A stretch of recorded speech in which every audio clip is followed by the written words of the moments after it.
अधिवेशनामध्ये नरेंद्र मोदी यांच्यावरती जोरदार हल्ला केला आणि ते दिल्लीत पोचले नाहीत तोपर्यंत नॅशनल हेराल्ड ची संपत्ती जप्त करण्याची नोटीस.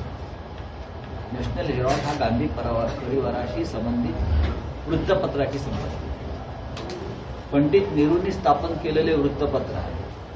स्वातंत्र्य चळवळीत मला माहीत नसलेलं सांगतो 1938 साली या वृत्तपत्राची स्थापना पंडित नेहरूंनी केली आणि पंडित नेहरू यासाठी पदरचे पैसे टाकले ब्रिटिशांशी लढण्यासाठी. स्वतः पंडित नेहरू नॅशनल हेराल्डमधून ब्रिटिशांच्या विरुद्ध आग ओकत होते.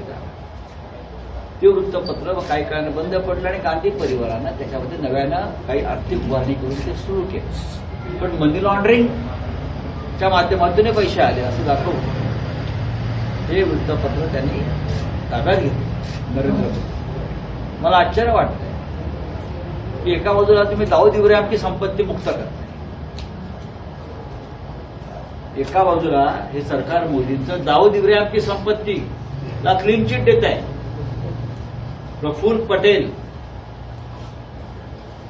आज जे भारतीय जनता पक्षाबरोबर गेलेले आहेत, शरद पवारांचे एकेकाळचे राईट हँड मॅन, त्यांची संपत्ती ही ईडीने जप्त केली होती. का तर ती संपत्ती, त्या संपत्तीचा व्यवहार दाऊद बॉम्बस्फोटातला मुंबईतला आरोपी दाऊद इब्राहिम, त्याचा हस्तक इक्बाल मिर्ची, या दोघातल्या व्यवहारातून ती संपत्ती निर्माण झाली म्हणून ईडीने ती संपत्ती जप्त केली. पण प्रफुल्ल पटेल हे भाजपमध्ये गेल्याबरोबर